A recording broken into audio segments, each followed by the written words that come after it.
श्री शिवाय नमस्तुभ्याम, हर हर महादेव, जय महाकाल, जय माता रानी। कैसे हैं आप सभी लोग? देखिए, आप सभी को पता है कल है चैत्र नवरात्रों की सबसे अंतिम दिन, जो कि है महानवमी का दिन, राम नवमी का दिन। और जाते जाते माता रानी आपकी सारी मांगे पूरी करेगी। आप जो चाहोगे वो सब कुछ मिलेगा। मात्र एक छोटा सा उपाय आप सभी लोगों को करना है, श्री यंत्र वाला उपाय। और ये जो श्री यंत्र क्या है, इसकी क्या महिमा है, ये तो आप सभी लोग भली भांति परिचित हैं। कल का जो दिन होता है माता सिद्धिदात्री के नाम का होता है। जितने भी आपकी कार्य सिद्धि हो, धन सिद्धि हो, वो सारी सिद्धियां आपकी संपूर्ण होती है। पूज्य गुरु जी की कथा से सुनकर के और समझ करके पूरे उपाय को बड़े ही विस्तार से बताऊंगा, परंतु उससे पहले आप सबसे एक छोटी सी प्रार्थना कि जो लोग पहली बार आए हैं चैनल को सब्सक्राइब जरूर कीजिएगा और वीडियो को लाइक करके देवादिदेव महादेव जी का कोई सा भी प्यारा नाम कमेंट बॉक्स में लिखना मत भूलिएगा। इस पूरे वीडियो में हम 3 महा उपायों के बारे में बात करेंगे, जो ना सिर्फ आपके घर में माता लक्ष्मी जी का वास करवाएगा, साथ ही साथ आपके परिवार की सुख शांति समृद्धि और वैभव को भी बढ़ाएगा। तो ध्यान से सुनते चले जाना, समझने की कोशिश करना। सबसे पहले बात करते हैं पहले वाले उपाय की, जो कि आपको श्री यंत्र से करना है। किन लोगों को करना है? देखिए, अगर आपके घर में धन नहीं आ रहा, पैसा किसी कारणवश आपका रुका हुआ है, किसी को पैसा दिया है वो भी वापस नहीं लौटा रहा है, कर्जा बढ़ गया है, कर्जा चुकता नहीं हो रहा है, दुकान खोली हुई है, दुकान अच्छे से नहीं चल रही है, व्यापार अच्छे से नहीं चल रहा है, घाटे में चला जा रहा है, नौकरी में तरक्की नहीं हो रही है, पैसे की बहुत ज्यादा अगर आपके घर में समस्या है ना, या फिर आप पैसे को बढ़ाना चाहते हैं, तो एक छोटा सा उपाय आप सभी लोगों को इस श्री यंत्र वाले उपाय को इस नवमी के दिन जरूर करना है। आपको लेना होगा थोड़ा सा चावल। कितने चावल लेने हैं आपको? ध्यान रखना, केवल 1 कटोरी, इससे ज्यादा नहीं, क्योंकि आपको केवल इसका आसन लगाना है। तो 1 कटोरी आपको चावल ले लेने हैं, ठीक है। और मार्केट में आपको ऐसा छोटा सा क्या मिल जाएगा? श्री यंत्र।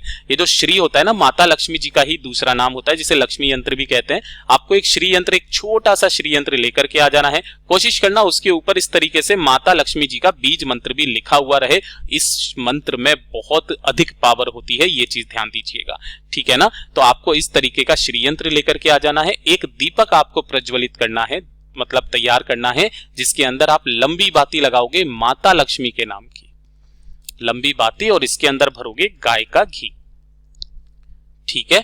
और साथ ही साथ जब भी आप इस उपाय को करने बैठे तो एक कलश के अंदर 1 लौंग और 1 सिक्का, 1 लौंग और 1 सिक्का, और जल से इसको पूरा भर करके अपने साथ में रख लें।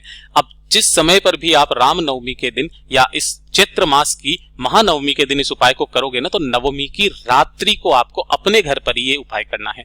तो ध्यान से सुनना किस तरीके से करना है। कोई सा भी एक पाटा लगा लेना, ठीक है। पाटा लगाने के पश्चात जो आपने चावल लिए हैं ना, उन चावल की ढेरी आपको यहाँ पर इस तरीके से लगा लेनी है। चावल की ढेरी लगाने के पश्चात जो आपने श्री यंत्र लिया है ना, उस श्री यंत्र को आपको यहाँ पर रखना। मैंने पाटा इसलिए बोला कि अगर आपके पास में पाटा नहीं है तो नीचे की जमीन को अच्छे से साफ करना, गंगाजल जल से धो करके, और फिर उसके बाद में आप ये काम कर सकते हो। यहाँ पर यह आपने श्री यंत्र इस तरीके से स्थापित कर देना है। इसी तरीके से आपने जो यहाँ पर ये दीपक तैयार किया है, एक है ना, इसी तरीके से आपको 8 दीपक और तैयार करने हैं, ठीक है ना।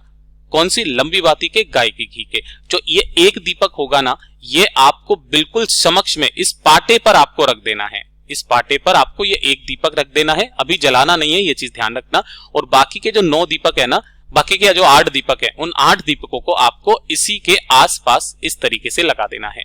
सभी के अंदर की जो लंबी बातियां होगी ना, ध्यान रखना कि माता का जो ये जो श्री यंत्र होगा ना, ये आपकी तरफ होना चाहिए, और आप इधर की तरफ जब आप बैठेंगे ना, तो आपका मुख उत्तर दिशा की तरफ होना चाहिए, ठीक है ना। और ये जितनी भी बत्तियां इसके अंदर लगी हुई है ना, जब आप इनको प्रज्वलित करोगे तो सभी बत्तियों का मुख आपको उत्तर दिशा की तरफ रखना है, ठीक है। इस तरीके से जब भी आप यहाँ पर आसन लगा करके बैठे तो कोशिश करना कि यहाँ पर आपको पीले रंग का आसन अगर आपको मिल जाए, या पीले कलर का कपड़ा है ना, उसके ऊपर आपको बैठना है। बैठ करके आपको यहीं पर जो भी आपने कलश लिया है, उस कलश को आपको सम्मुख में रख करके माता लक्ष्मी जी का जो बीज मंत्र है ना, उस बीज मंत्र का 108 बार जाप करना है ना। माता लक्ष्मी जी का बीज मंत्र कौन सा है? जो आपके इसी पर लिखा हुआ है, ध्यान से पढ़ लीजिएगा, ये वाला। ओम श्रीम ह्रीम श्रीम ह्रीम श्रीम कमले कमलालये प्रसीद प्रसीद श्रीम ह्रीम श्रीम ओम महालक्ष्मी नमः। इस मंत्र का आपको 108 बार जाप करना है। जाप करने के पश्चात जब आप यहां से उठेंगे तो उठने के बाद इस श्री यंत्र को उठा करके या तो अपने धन रखने के स्थान पर या फिर अपने घर के मंदिर में इसे रख दीजिएगा, ठीक है। और ये वाला जो जल है ना, इस वाले जल के थोड़े से छींटे आपको अपने पूरे घर में, अपने व्यापार स्थल में, सभी जगह पर आपको इसे छींट देना है। बाकी का जो जल बचेगा वो भगवान महादेव जी की शिवलिंग पर समर्पित कर देना। जो ये चावल हैं, इन चावलों को आपको यहीं पर रखे रहने देना है।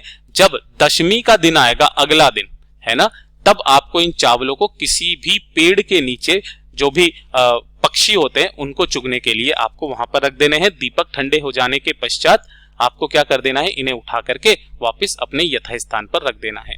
जब तक दीपक ठंडे ना हो जाएं, तब तक आपको इस जगह से कोई सी भी चीजों को यहां से उठाना नहीं है।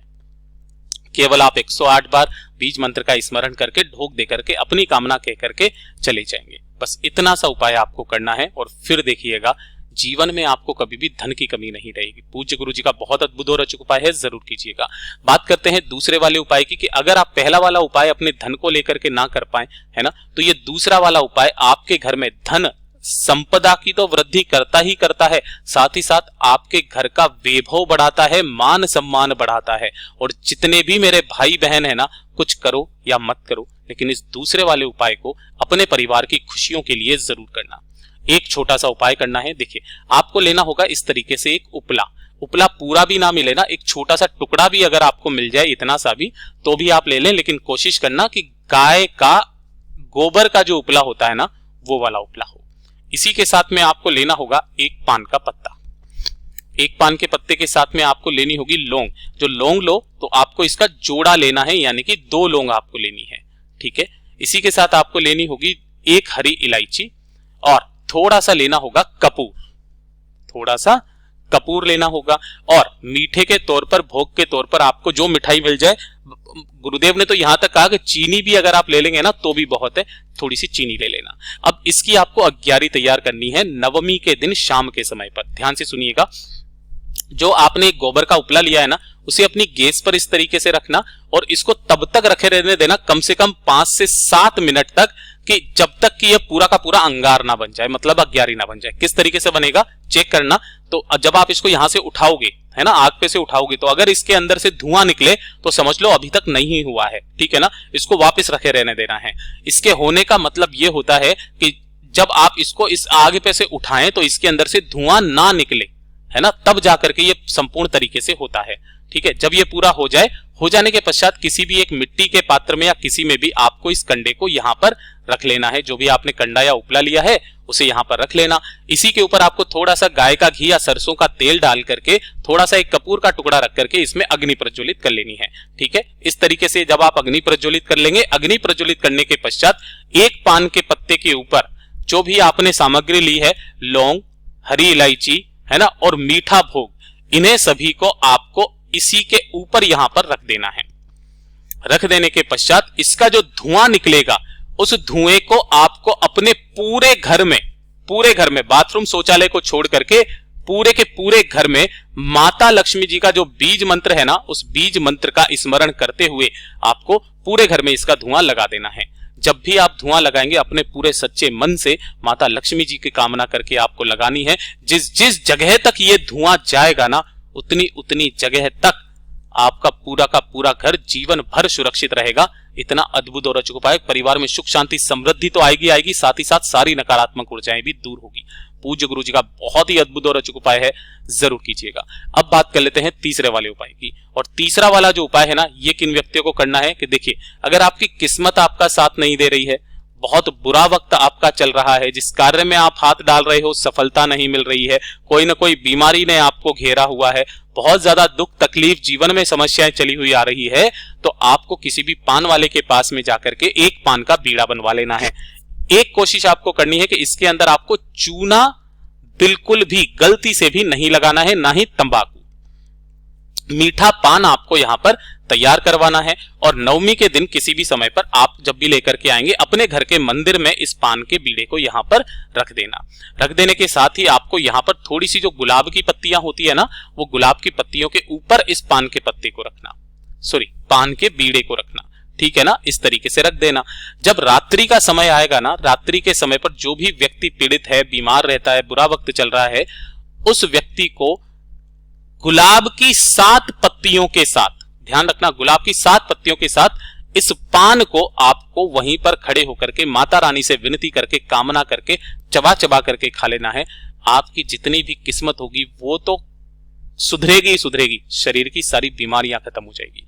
पूज्य गुरु जी के सभी उपाय बहुत ही ज्यादा खास और अद्भुत है, जरूर कीजिएगा। वीडियो पसंद आए तो लाइक जरूर करना, साथ ही साथ चैनल को सब्सक्राइब जरूर कीजिएगा। मैं आपसे मिलता हूं अगले वीडियो में, तब तक के लिए ओम नमः शिवाय, हर हर महादेव, जय महाकाल, जय शिव शंकर, जय माता रानी।